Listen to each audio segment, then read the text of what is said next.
Class 11 के student finally आपका अर्थशास्त्र का पेपर मिल चुका है और साथ ही बहुत सारे स्टूडेंट्स कमेंट आ रहे थे कि सर अर्थशास्त्र का पेपर डाल दें। तो कक्षा 11वीं वालों आपका अर्धवार्षिक एक तो लाइक और शेयर ठोक दीजिए, महाकाल का लाइक और शेयर ठोक दीजिए।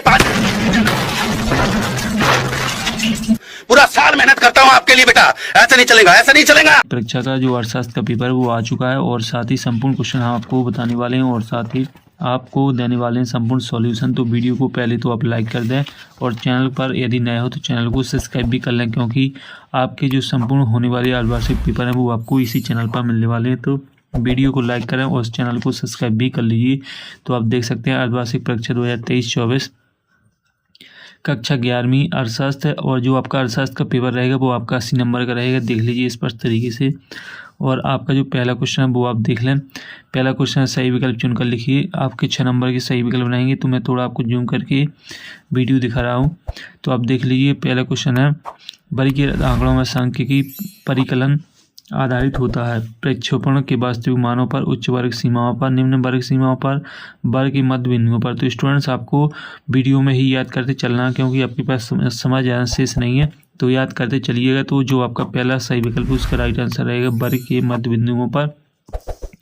इसके बाद है आपका दूसरा दंड आरेख। तो इसका एक बिंदु आरेख, द्विबिंदु आरेख, बिंब रहित आरेख, इनमें से कोई नहीं। तो इसका सही आंसर एक बिंदु आरेख हो जाएगा। तो स्टूडेंट जल्दी से याद करते जाइएगा और अपनी कॉपी में नोट करते जाइएगा। इसके बाद तीसरा किसी वितरण में 4 का वह मूल जिसकी आवृत्ति सबसे अधिक हो बहुलक कहलाता है। यह कथन किसका? कीनी तथा कीपिंग का, क्रस्टन एवं काउंडेन का, एल बाउली का और से क्रिस्ट का। तो इसमें आपका राइट आंसर कीनी और कीपिंग हो जाएगा। इसके बाद है आपका चौथा अपकिरण की सबसे सरल माप क्या है? चतुर्थ विचलन, विस्तार विचलन, माध्य परिमाप विचलन। तो इसमें आपका सही आंसर विस्तार विचलन हो जाएगा। और इसके बाद आपका 5वां परिमाप विचलन की गणना की जाती है समांतर माध्य, भूस्टेक से, माध्यिका से, उपयुक्त सभी से। तो इसका आपका सही आंसर रहेगा समांतर माध्य से। और इसके बाद आपका 6वां, यदि परिशुद्ध रूप में मापित आंकड़ा उपलब्ध हो तो सरल सहसंबंध गुणांक कोटि सहसंबंध गुणांक से अधिक नहीं सही होता है, कोटि सहसंबंध गुणांक से कम सही होता है, कोटि सहसंबंध की भांति सही होता है, उपयुक्त में से कोई नहीं। तो इसका सही आंसर आपका पहला हो जाएगा। तो स्टूडेंट इस तरीके से आपके सही विकल्प कंप्लीट हो जाते हैं और आप जल्दी से याद करते जाइएगा, क्योंकि आपके पास समय ज़्यादा शेष नहीं बचा है। इसके बाद आता है आपका अगला क्वेश्चन। तो जो पेपर का अगला क्वेश्चन रहेगा वो आप देख लें। रिक्त स्थानों की पूर्ति की 6 नंबर के आपके रिक्त स्थान रहेंगे। देख लीजिए स्पष्ट तरीके से। तो आपका जो पहला है सांख्यिकी को उचित रूप में ... का विज्ञान कहा जाता है। तो इसका जो आपका सही आंसर है वो आप देख लीजिए। तो इसका सही आंसर रहेगा आपका माध्य आपका पहले खाली स्थान का आंसर रहेगा। इसके बाद जो आपका अगला क्वेश्चन रहेगा व्यक्तिगत श्रेणी में माध्यिका की गणना करने का सूत्र। तो इसमें आपका m = n+12 हो जाएगा। इसके बाद तीसरा ब्रिटिश राज्य द्वारा ... का विकास ब्रिटिश वस्तुओं के बाजार के आकार को विस्तृत बनाने के साथ था। तो इसमें आपका रेलवे हो जाएगा। इसके बाद पर्यावरण संरक्षण अधिनियम सन ... पारित किया गया, तो 1986 में किया गया था।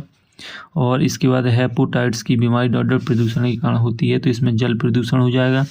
और आपका आखिरी जो खाली स्थान है पर्यावरण अवक्षय विकास की ... अवसर लागत है। तो इसमें आपका वर्जित हो जाएगा। इस तरीके से आपके खाली स्थान कंप्लीट हो जाएंगे। देख लीजिए पहला माध्य हो जाएगा, दूसरे में m = n+12, तीसरे में रेलवे, चौथे में 1986, 5वें में जल प्रदूषण और जो 6वां है उसमें वर्जित हो जाएगा। और इसके बाद जो आपका रहेगा सही जोड़ी स्टूडेंट्स आपकी 7 नंबर की रहेगी। देख लीजिए स्पष्ट तरीके से। पहला आपका जो सही जोड़ी रहेगी विस्तार। तो इसका आपका राइट आंसर हो जाएगा अधिकतम एवं न्यूनतम मूल का अंतर वृत्तचित्र होते हैं। इसका द्विविमा हो जाएगा। सभी पदों को समान महत्व। तो इसका आर्थिक संगठन, सहकारिता, प्रत्यक्ष नीति, भारत में जीवन प्रत्याशा 66 वर्ष, चीन में आर्थिक सुधार 1978 और WTO। तो इसमें हो जाएगा विश्व व्यापार संगठन। तो ये आपकी सही जोड़ी हो गई। अच्छे तरीके से याद कर लीजिए। और साथ ही इसके बाद आते हैं आपके एक शब्दिक वाक्य। तो एक शब्दिक वाक्य रहेंगे आपके 7 नंबर के। जिसमें पहला रहेगा निजी क्षेत्र द्वारा सार्वजनिक क्षेत्रों के उद्यमों पर पूर्ण रूप से स्वामित्व प्राप्त करना क्या कहलाता है? तो इसका जो आपका राइट आंसर वो आप देख लें। तो इसमें आपका निजीकरण राइट आंसर रहेगा। पहले का जो एक शब्दिक वाक्य का पहले का राइट आंसर वो आपका निजीकरण हो जाएगा। और इसके बाद है आपका उदारीकरण का एक उपाय लिखिए। तो इसमें लिखना है उद्योग में पूर्तिकृत निवेश की सीमा को बढ़ाना। देख लीजिए, उद्योग में पूर्तिकृत निवेश की सीमा को बढ़ाना, जल्दी से याद कर लीजिए। और इसके बाद है मानव पूंजी का एक महत्व बताइए, तो इसमें आपका हो जाएगा उत्पादकता में वृद्धि। मानव पूंजी का एक महत्व बताइए, तो इसमें उत्पादकता में वृद्धि हो जाए। चौथा, ग्रामीण युवकों को स्वरोजगार हेतु किसी योजना के अंतर्गत प्रशिक्षण दिया जाता है, तो इसमें आपका जो राइट आंसर वो आपको स्वयं से देखना है। इसके बाद है पाँचवा, द ग्रेट लीप फॉरवर्ड अभियान का प्रारंभ किस देश में हुआ, तो इसमें चाइना में हुआ था। 2014 में भारत का HDI कितना था, तो इसमें आपको 0.609 लिख लेना है। और इसके बाद आपका पाकिस्तान का सबसे बड़ा उद्योग क्या है, तो इसका आपको सॉल्यूशन स्वयं से देखना है। इसके बाद आते हैं आपके 7 जो कि 6 नंबर के रहेंगे, जिसमें पहला सांख्यिकी जांच सियासत समंकों की एकत्रीकरण से है, तो इसका जो आपका सही आंसर है वो आप देख लीजिए, पहला में आपका असत्य रहेगा। और इसके बाद है माध्यिका से मदों के विचलन का योग 0 होता है, तो इसमें आपका असत्य ही रहेगा। और इसके बाद है आपका तीसरा, R का मान +1 और 1 के बीच होता है, तो इसका जो सही आंसर है वो 7 रहेगा। आधार वर्ष का निर्देशांक सदैव 100 होता है, तो इसका जो आंसर है वो भी सही रहेगा। इसके बाद है आपका किसने की प्रमुख समस्या किसी शाखा विपणन है, तो इसका आपका 7 रहेगा। और इसके बाद है आपका अगला जो 7 वो भी आप देख लीजिए। जो आपका अगला 7, आदर्श बेरोजगारी किसी क्षेत्र में नहीं पाई जाती है, तो ये आपका 7 रहेगा। तो इस तरीके से आपके 7 रहेंगे, पहला 7 रहेगा, दूसरा 7, तीसरा 7, चौथा 7, पाँचवा 7 और जो 6वां है वो आपका 7 रहेगा। इसके बाद आते हैं आपके अगले क्वेश्चन, वो भी आप देख लें। तो आपका 6वां क्वेश्चन रहेगा, अर्थशास्त्र क्या है, सांख्यिकी क्या है, 2 नंबर का रहेगा। इसके बाद है आपका 7वां, समंकों के संकलन का क्या अर्थ है। मान लीजिए अपनी कक्षा में, आपकी कक्षा में 10 छात्र, इनमें से आपको 3 चुने हैं, तो कितने प्रतिदर्श संभव है। 8वां है आपका वर्गीकरण के उद्देश्य लिखिए, कोई 2 काल श्रृंखला आरेख है, हम कब मानते हैं।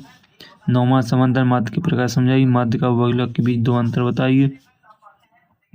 परिक्षेपण क्या है, विचरण गुणांक का सूत्र लिखिए। और 11वां, स्वतंत्रता पूर्व अंग्रेजों द्वारा भारत की व्यवस्थित औद्योगिकरण के दोहरे ध्येय क्या थे, नई शिक्षा नीति के प्रमुख उद्देश्य क्या लिखिए। 12वां, मानव पूंजी और आर्थिक समृद्धि के संबंध को स्पष्ट कीजिए। इसका अथवा है आपका जैविक कृषि धारणीय विकास को किस प्रकार बढ़ावा देती है। 13वां है आपका पर्यावरण के क्या कार्य होते हैं, श्रमिक किसे कहते हैं।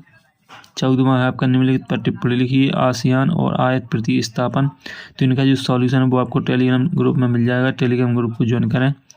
इसके बाद 15वां, चीन में महान सर्वहारा सांस्कृतिक क्रांति कब और क्यों प्रारंभ हुई। और इस पेपर के जो आखिरी क्वेश्चन है वो भी आप देख लें, जल्दी से देखते जाइए, समय आपके पास बहुत ही कम है। 16वां, चित्रों के बनने के समान नियम लिखिए।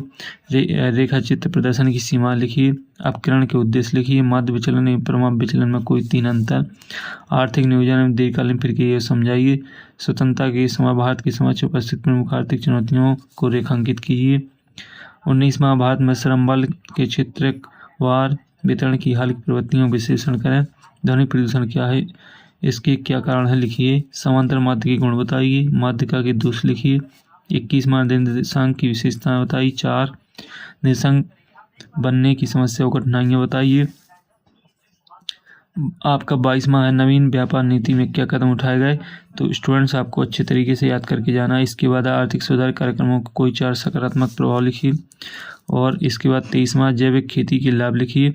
और इसका अथवा भी आप देख लीजिए, जल्दी से देख लीजिए क्योंकि आपके पास समय ज़्यादा शेष नहीं बचा। और साथ ही जो सॉल्यूशन है वो आपको टेलीग्राम चैनल पर मिल जाएगा। टेलीग्राम चैनल की लिंक आपको वीडियो के डिस्क्रिप्शन में देखने को मिल जाएगी। एक बार फिर से आप क्वेश्चन को देख सकते हैं, रिपीट कर सकते हैं। तो स्टूडेंट्स अगली वीडियो में फिर मिलते हैं, तब तक के लिए आप सभी को जय हिंद।